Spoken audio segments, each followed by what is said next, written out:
Sini Kak Ardi akan menjelaskan sebuah variabel dalam pemrograman coding ya. Nah, apa sih variabel itu? Nah, jadi variabel itu adalah tempat atau wadah untuk menyimpan sesuatu atau barang. Nah, contohnya seperti apa sih? Nah, contohnya misalkan kita dalam kehidupan sehari-hari, misalkan di rumah nih. Di rumah itu ada lemari.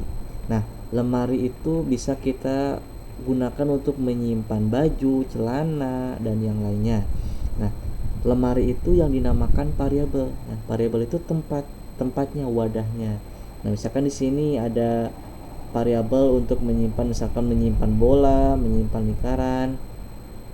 Nah, terus ada lagi nih, misalkan ada sebuah ember ataupun tabung kita gunakan untuk menyimpan air. Nah, gitu ya. Jadi variabel itu sekali lagi tempat untuk menyimpan sesuatu.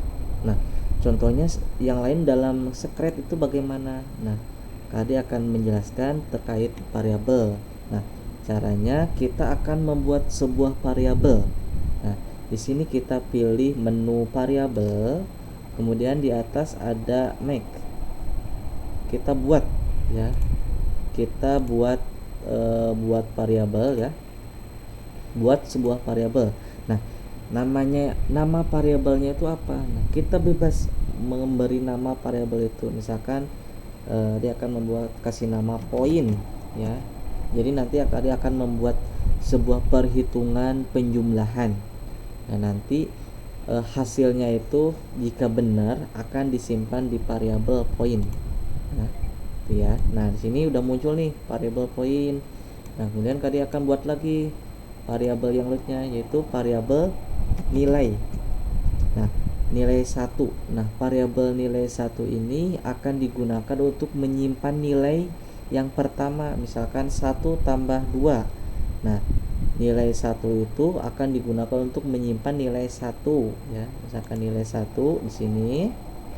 Kemudian akan buat lagi misalkan yang kedua nilai 2. Nilai 2. Nah, kemudian terakhir akan menyimpan variabel untuk menyimpan hasilnya. Misalkan hasil ya, hasil. Nah, hasilnya di sini. Nah, bagaimana caranya mau lakukan perhitungan? Nah, di sini kita atur sebuah set. Di sini kita atur dulu.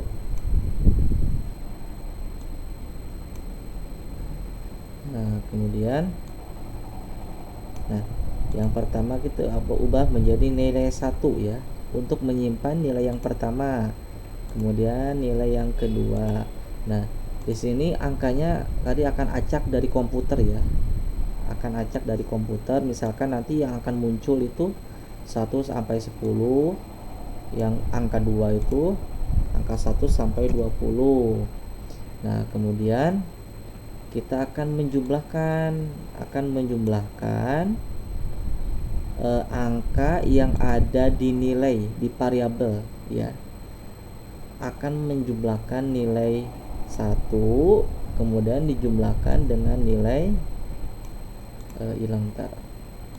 nilai 1 akan dijumlahkan dengan nilai 2. Nah, ini ya. Nah, kemudian di sini kita melakukan perhitungannya. Berapakah hasil penjumlahan? Nah, penjumlahan apa? Misalkan variabel 1, nilai yang pertama ditambah dengan nilai yang kedua. Nah, nanti di sini akan muncul. Nah, jawabannya apa? Jawabannya itu hasil ya. Nah, variabel hasilnya akan disimpan di sini. Jadi nanti hasil di sini akan otomatis. Nah, kita akan mulai nih. Kita akan pencet tombol. Nah, di sini nilai 1 berisi variabel nilai 1 berisi nilai 10, variabel nilai 2 berisi 16. Kita akan menjumlahkan nih. Berapakah hasil penjumlahan 10 tambah 16? Nah, di sini udah ada hasilnya yaitu 26. Berarti misalkan kita tulis 26. Nah, hore, jawaban kamu betul. Oke. Nah, mungkin hanya itu saja penjelasan terkait variabel. Terima kasih, semoga dapat dipahami. Wassalamualaikum warahmatullahi wabarakatuh.